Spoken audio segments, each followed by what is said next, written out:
What's up, good people? Mark Holmes here, and as always, I want to say thank you all for watching, commenting, subscribing, and being part of the Joe Blue Sports Report. Without you guys, as well as you ladies, you know that this literally does not work.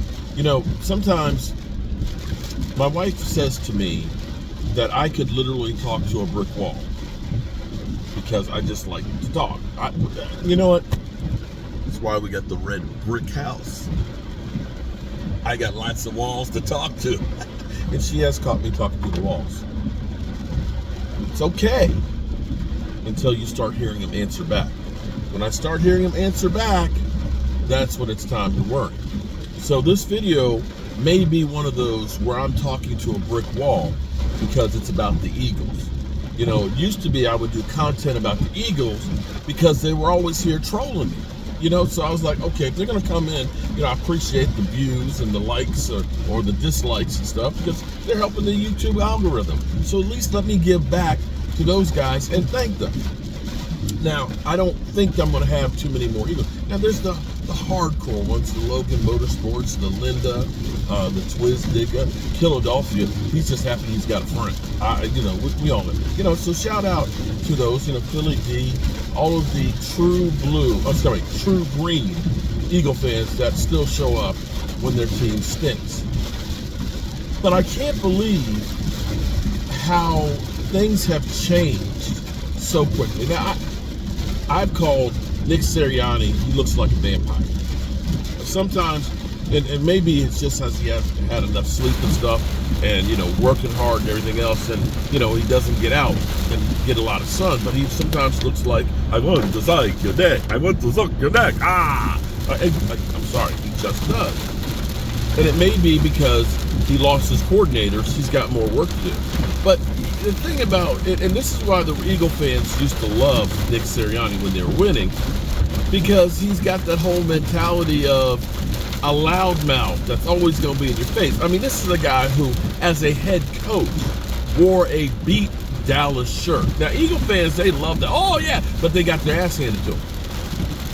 They got their ass handed to them. Now, could you see Tom Landry or Mike Shula or Bill Parcells or anybody wear a shirt? I mean, to be a punk ass like that. No. But Eagle fans, they love that when they were winning.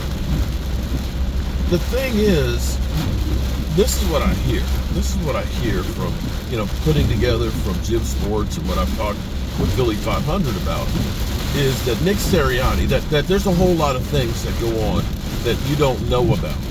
Now, we've always had the impression that Jerry Jones and Stephen Jones, a.k.a. Catboy, that they're in there, you know, basically coaching. I mean, I've been in, done the tours at AT&T, and they changed it up.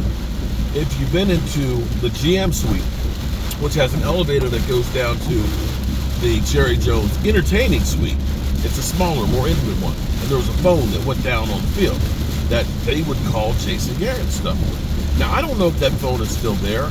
I don't know that Jerry Jones still uses that suite like he used to. I haven't seen shots of him and Stephen Jones in that suite. Now you see him, you know, in his main suite with all the fans and stuff in it. So maybe they don't use it. But the impression was that the Joneses were always in there coaching. And it's my take that Jason Garrett needed the extra help. I'll be honest with you. Jason Garrett ended up having 1 year being a quarterback coach, gets hired as the Cowboys offensive coordinator, and then becomes the head coach. He didn't do the penance, the time, and the work that most people have to do to become a head coach. And you think of Mike McCarthy, who was multiple position coaches in coaching for years, or you think about the Kyle Shanahan. His dad was a coach, and he, you know, paid his dues with Washington, just like the coach for Miami, as well as Sean McVay. That they were, you know, Sean McVay was like a ball boy for John Gruden and shit. So they've done their time where Jason Garrett didn't. And I think that's part of the reason why Jerry Jones was there to try and help out Jason Garrett. But they have this whole analytics department with the Eagles where Jeffrey Lurie's son and the GM Howie Roseman and stuff basically dictate to the coach what they want. So in meeting with all the coaches and interviewing them, Nick Sirianni didn't necessarily wow them, with the exception of, listen, I will do anything that you want me to do to get this job. You want your son to coach it. You want me to follow your analytics. I just want the job. And that's how we got the job. Now, of course, it turns out what I said about the coaching, about losing the coordinators. Everybody talked about the Cowboys. We lost, Kellen Moore, and Kellen Moore was great and everything else. And Mike McCarthy just fell off the salad trucks, and they're going to hate you're going to suck because Mike McCarthy doesn't know what he's doing. Well, it turns out they were wrong. That Kellen Moore actually was lucky to have Dak Prescott. And that the Eagles, as much as they kept talking about how much they hated their coordinators and were happy to get rid of them, turns out those guys knew what they were doing. Nick Sirianni basically doesn't know jack. And the players have gotten to the point where they have literally checked out. Now, this guy, he's okay at being a figurehead, being the head punk in charge, where he can be there and, just say, I don't hear nothing from you 49er fans, and just be the village idiot. But when you need coaching to put players in positions to succeed and to be able to win a game, that guy doesn't know shit. And so the problem for the Eagles is he's lost the locker room. And they are literally ready to have his head served on a platter. Give me myself. I got to take this stuff out over here, and I want to be able to get that out real quickly, but I don't want to hit this door.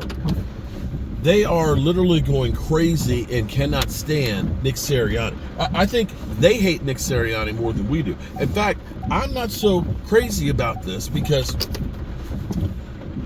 here it is. The Eagles are at the point where right now they want to lose to Tampa Bay. I don't think they have any control over it because right now, the way they're playing, who can they beat? Right now, who can the Eagles beat right now? They were 10-1. They're 11-6. 10-1, 11-6. They're 1 out of their last 6 games. And they just about lost to the Giants the first time. They lose at home to the Cardinals. And there's nothing, that game, that just, it was great because they killed us losing week number 3 against the Cardinals all season long. I can't trust the Cowboys because they lost to the Cardinals. And then the Eagles lose late in the season when it mattered. And then they get mollywopped by the Giants with Tommy Cutlets and Tyrod Taylor. So now Eagle fans want them to lose just so they fire Nick Sirianni. Now, I don't know how A.J. Brown's contract is, but you can see that guy, who, interestingly enough, said earlier in the season where he doesn't get the whole Cowboys-Eagle thing. He's not into all that. I'm not really. And that right there, to me, if you're an Eagle fan, you're like, wait a minute, this guy is not like bleeding green to go against the Cowboys. But you're sitting here looking at this.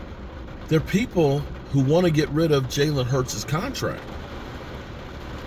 Now, the only way that could happen would be if Jalen Hurts and the Eagles mutually agree that they're going to do something different. But if I'm Jalen Hurts, you were dumb enough to sign this contract. Why am I going to let you out of it? You're going to pay me. You're going to pay me. So the Eagles literally are hoping that they lose to make sure that they fire Nick Sirianni. It's hard to believe 7 weeks ago they had a 2-game lead for home field advantage throughout the NFL. That they have literally collapsed like that. It was funny because all this stuff has kind of come full circle.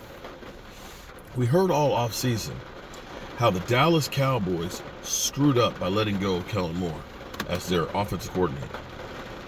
But they didn't say anything about the Eagles losing their defensive coordinator and their offensive coordinator. The Cowboys lose one, keep Dan Quinn. Oh, it's a death knell. Stupidest thing in the world. Eagles, they got to pass. And they implode. They sit there, they talk about the Cowboys. Oh, you lost to the Cardinals. And then the Eagles lose. Second to last game to that same team. losing any hope of getting home field advantage and becoming a wild card team. It's almost like things have come around full circle. The things that they projected onto the Cowboys, like we talked about, although Jerry Jones hasn't I think this is Jerry Jones stirring it up. But it's funny because starting the season, they talked about Mike McCarthy's on the hot seat, that the team, that the team is going to be, ass, and that he'd get fired. And here it is, we're talking about Nick Sirianni. They want him fired now. We talked about how, Dak Prescott wasn't on the level of Jalen Hurts, that Jalen Hurts was a game changer and stuff, and, he's elite. Somehow now they want to get rid of his contract and get rid of that guy. And yet Dak Prescott's in the MVP conversation. Funny how what comes around goes around. All right, good people. I'm enjoying it. Peace.